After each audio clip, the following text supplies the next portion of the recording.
मित्रों नमस्कार, मैं AR मिश्रा इस चैनल में आपका स्वागत करता हूँ। स्वास्थ्य के लिए हम सभी परेशान रहते हैं, लेकिन जब हम किसी रोग से ग्रसित होते हैं या हमारा स्वास्थ्य ठीक नहीं रहता, तो हम यह सोचकर भी परेशान हो जाते हैं कि आखिर हमें इलाज किस पद्धति से लेनी चाहिए।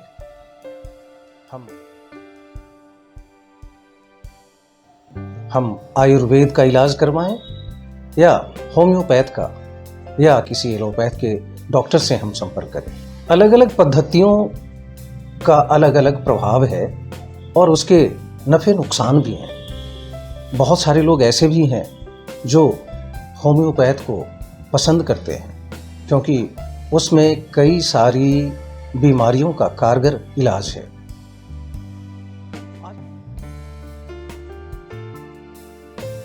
आज हम इसी क्रम में मिल रहे हैं डॉक्टर कल्पना राजपूत जी से, जो होम्योपैथिक डॉक्टर हैं। डॉक्टर साहब, आपका बहुत बहुत स्वागत, अभिनंदन। Thank you sir, thank you so much, thank you so much ji. दोस्तों, मेरा नाम है डॉक्टर कल्पना राजपूत और मैं पिछले 9 साल से होम्योपैथी प्रैक्टिस कर रही हूँ। मैंने दिल्ली से अपनी डिग्री हासिल करी है, दिल्ली के doctor BR homeopathic medical college से, और 2015 में मैं पास आउट हुई थी। तब से मैं अपना होम्योपैथिक प्रैक्टिस कर रही हूँ दिल्ली में और शालीमार गार्डन में।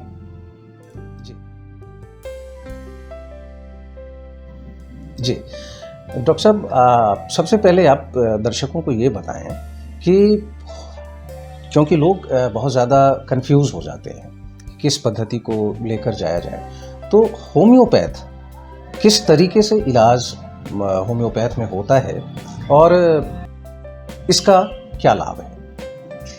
सर, होम्योपैथी में सबसे पहले लोग जिस लिए आते हैं वो रहता है कि कोई साइड इफ़ेक्ट नहीं है। जी। जो लोगों के दिमाग में रहता है कि कोई साइड इफ़ेक्ट नहीं है, अगर लंबा इलाज भी चलेगा तो भी हम करवा सकते हैं। तो होम्योपैथी में क्या होता है कि सबसे पहले तो मैं ये बताती हूँ कि व्हाट इज़ होम्योपैथी। होम्योपैथी एक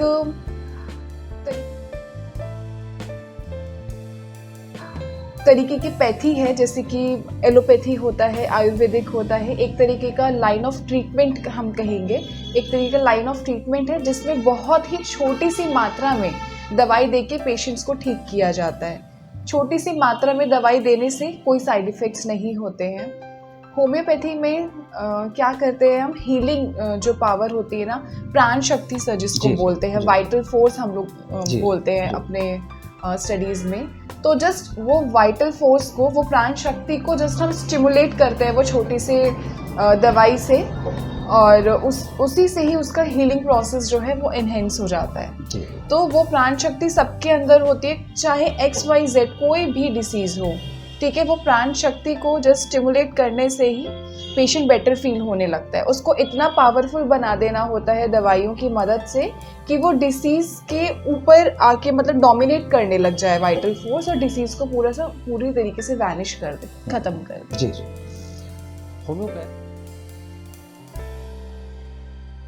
होम्योपैथ में किन किन बीमारियों का कारगर इलाज है? सर, वैसे तो होम्योपैथी में सभी बीमारियों का बहुत अच्छा इलाज होता है, लेकिन सबसे अच्छा इलाज स्किन प्रॉब्लम्स का होता है। स्किन प्रॉब्लम्स का होता है, मेंटल डिसऑर्डर्स का होता है, डिप्रेशन, एंजाइटी, इन सब चीज़ों का इलाज मैं बहुत लंबे समय से कर रही हूँ और बहुत ही सक्सेसफुल भी रहता है। हम होम्योपैथी में क्या करते हैं ना, सिर्फ डिसीज़ को ही हम टारगेट नहीं करते, we target as a individual. जैसे कोई मान लेते हैं कि कोई पेशेंट आता है जिसका नाम X है, ठीक है। उसको डायबिटीज़ है, हाइपरटेंशन है, मतलब BP का प्रॉब्लम है, शुगर का प्रॉब्लम है। तो सिर्फ हम बस वही कंसीडर नहीं करेंगे, हम उसका पूरा फिजिकल प्लेन लेंगे, क्या क्या उसको सिम्टम्स रहते हैं, उसके मेंटल प्लेन लेंगे कि वो उनकी पर्सनैलिटी किस तरीके की है, उन सबको एज अ होलसेम बना के सारी टोटलिटी को लेके फिर हम उसके लिए दवाई निकालेंगे।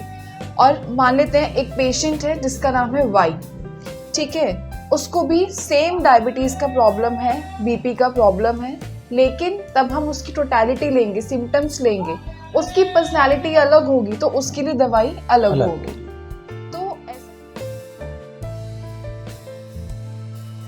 ऐसा नहीं है हमारी प्रोसीड्यूर जो होम्योपैथी में ट्रीटमेंट का है वो चेंज हो जाएगा। वो चेंज हो जाता है, प्रोसीजर तो सर सेम रहता है, मेडिसिन चेंज हो जाती है, तो वो और अच्छी तरीके से काम करता है। जी।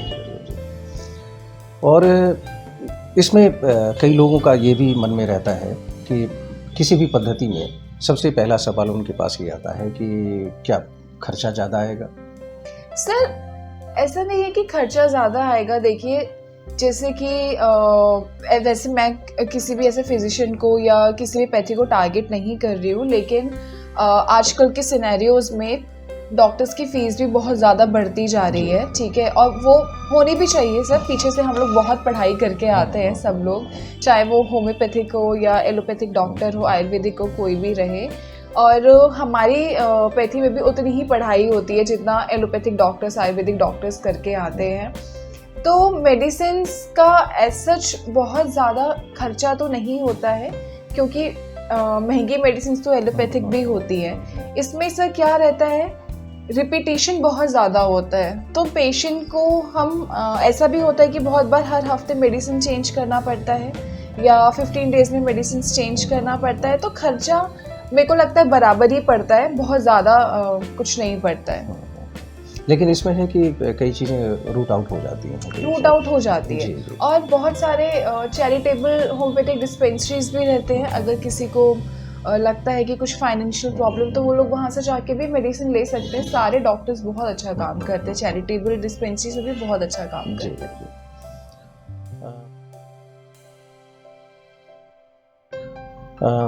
आपका जो यहाँ पे क्लिनिक है, ये नॉर्मली क्या इसकी टाइमिंग क्या है? सर मेरे क्लिनिक की टाइमिंग्स है मॉर्निंग में 9:30 से 12:30 और शाम को फिर मैं दूसरे क्लिनिक्स में जाती हूँ। जी। तो आपके नंबर पे संपर्क करके कोई भी अप्रोच कर सकता है मेरे नंबर पे कॉल करके अगर। जी। क्या होम्योपैथ में भी टेस्ट वगैरह की ज़रूरत पड़ती है?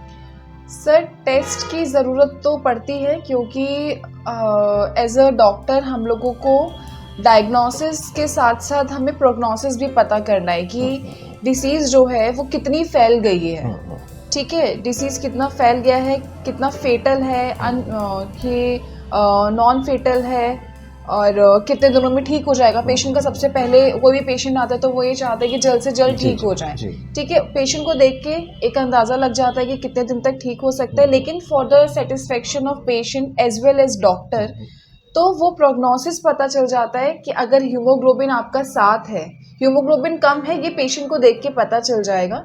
हीमोग्लोबिन 7 है तो ज़्यादा टाइम लगेगा, हीमोग्लोबिन अगर 9 है तो कम टाइम लगेगा। तो एक पेशेंट का भी सेटिस्फेक्शन हो जाता है, और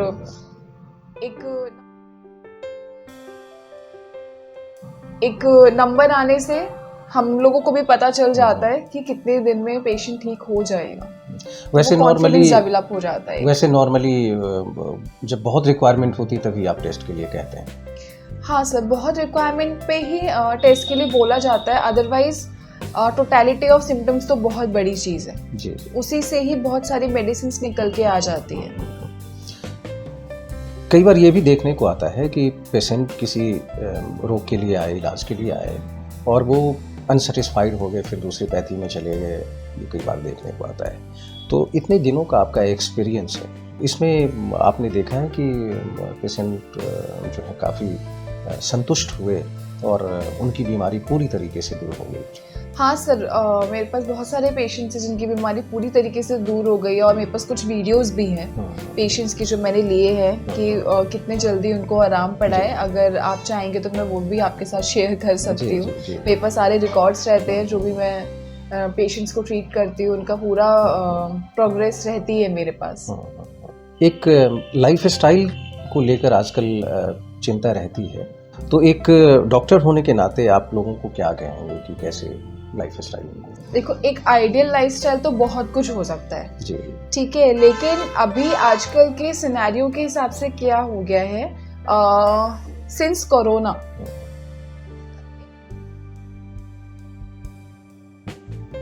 एकदम हर कोई घर पे जो बैठ गया है ना, सीडेंटरी लाइफस्टाइल जिसको बोला जाता है, हर कोई घर पे बैठ गया है, और वही लाइफस्टाइल आज तक फॉलो भी हो रहा है। कोरोना तो चला गया, लेकिन लाइफस्टाइल वो अपना ऐसा छोड़ गया है। सबका स्क्रीन टाइम बढ़ गया है, पेशेंस क्या, लोग आजकल बात ही नहीं करते किसी से, किसी को घर में कोई नहीं चाहिए, अकेला रहना ज़्यादा पसंद आने लग गया, बस वाईफाई दे दो जी, बस वाईफाई के सहारे वो जी, पूरा टाइम अपना स्पेंड कर सकते हैं। टीवी की भी ज़रूरत नहीं है, टीवी की भी ज़रूरत नहीं है, सिर्फ मोबाइल की, लैपटॉप की, कंप्यूटर्स की ज़रूरत है आजकल। लेट से सोना फ़ोन के कारण, लेट से सो के जागना, फिर रश, अभी ऑफिस शुरू हो जाएगा, अभी स्कूल के लिए भागना है, तो इन सारी चीज़ों में ना फिजिकल एक्टिविटी तो एकदम खत्म हो गई है। अभी स्कूल्स में भी कुछ भी होता है तो ठीक है, ऑनलाइन क्लासेस हो जाएंगे, ऑनलाइन क्लासेस में कोई फिजिकल एक्टिविटी नहीं है, वर्क फ्रॉम होम में कोई फिजिकल एक्टिविटी नहीं है, तो वो सब लाइफस्टाइल तो बहुत ही ज़्यादा डिटेरियोरेट होता चला जा रहा है। आइडियली भी नहीं कहूँगी, एटलीस्ट हमें 45 to 1 आवर कुछ फिजिकल मूवमेंट तो करना ही चाहिए। योगा हो गया या जिम जाना हो गया, जुम्बा हो गया, बहुत सारी ऐसे फिजिकल मूवमेंट्स होते हैं जो किया जा सकता है। इनफैक्ट अगर हम घर पे ही रह के बात करें तो बहुत सारे ऐसे यूट्यूब चैनल्स भी हैं जो बहुत ही फ्रेंडली सा मूवमेंट करते हैं, जो काफ़ी ओल्ड एज ग्रुप भी जो रहता है ना, वो भी उतने मूवमेंट्स कर सकते हैं जितना, अगर सब करना चाहे तो हम कुछ भी कर सकते हैं, थोड़ा बहुत टाइम तो अपने लिए निकाल ही सकते हैं।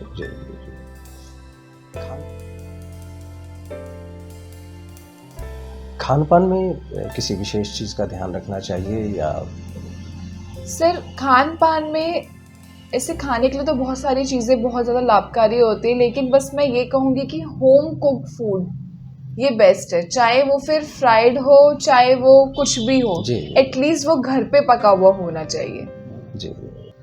तो मित्रों, अभी आप मिल रहे थे डॉक्टर कल्पना राजपूत जी से, जो होम्योपैथिक डॉक्टर हैं। अगर आप भी किसी रोग के लिए परेशान हैं, चिंतित हैं, उसका इलाज आपको नहीं मिल पा रहा है, तो एक बार कल्पना जी से आकर जरूर मिलें और उनसे सलाह लें, मार्गदर्शन लें। फिर किसी और दिन किसी और वीडियो के साथ हम आपके सामने हाजिर होंगे। तब तक के लिए आज्ञा, नमस्कार।